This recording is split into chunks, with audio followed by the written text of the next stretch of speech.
ദൈവനാമം മഹത്വപ്പെടുമാറാകട്ടെ.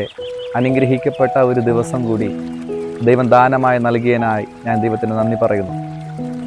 നമുക്ക് ഒരു വലിയൊരു ഇടയനുണ്ട്.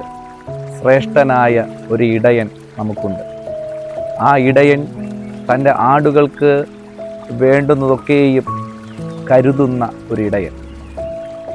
സങ്കീർത്തന പുസ്തകം 23 അതിൻ്റെ 1-ാം വാക്യത്തിൽ ഇപ്രകാരം പറയുന്നു: യഹോവ എൻ്റെ ഇടയനാകുന്നു, എനിക്ക് മുട്ടുണ്ടാകുകയില്ല.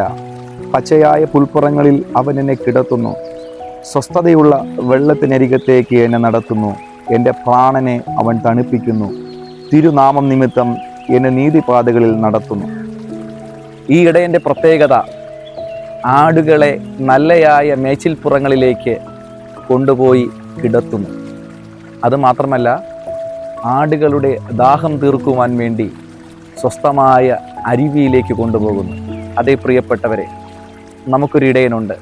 ആ ഇടയൻ നമുക്ക് സ്വസ്ഥമായ അനുഭവം നൽകുന്ന, ജീവിത സാഹചര്യം നൽകുന്ന, പരിശുദ്ധയാത്മാവിൻ്റെ ആ സാന്നിധ്യത്തിലേക്കാണ് നമ്മെ നടത്തിക്കൊണ്ടു പോകുന്നത്.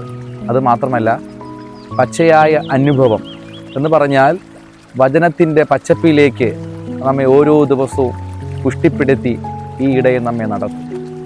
ആ ഇടയൻ്റെ കരത്തിൽ നമ്മൾ സുരക്ഷിതരാണ്. അതുകൊണ്ട് ഒന്നിനാലും നമ്മൾ ഭാരപ്പെടേണ്ട. വിശുദ്ധ വചന ഇപ്രകാരം പറയുന്നു: ഞാനോ ലോകാവസാനത്തോളം എല്ലാ നാളും നിങ്ങളോട് കൂടെയുണ്ട്. ഈ ഇടയൻ നിങ്ങളോട് കൂടെയാണ്. ആ ഇടയൻ നിങ്ങൾ കൈവിടത്തില്ല. എൻ്റെ അടുക്കൽ വരുന്നവനെ ഞാൻ ഒരു നാളും അനാഥരായി വിടുകയില്ല എന്ന് പറഞ്ഞാൽ, അതുകൊണ്ട് ഈ ഇടയനെ നമുക്ക് വിശ്വസിക്കാം. വലിയ ഇടയനാണ്, ആടുകൾക്ക് വേണ്ടി ജീവൻ നൽകിയ ഇടയൻ. ഈ ഇടയൻ്റെ കരത്തിൽ നമ്മെ തന്നെ സമർപ്പിക്കാം. ദൈവം നിങ്ങളെ ഏവരെയും അനുഗ്രഹിക്കട്ടെ. ആമേൻ.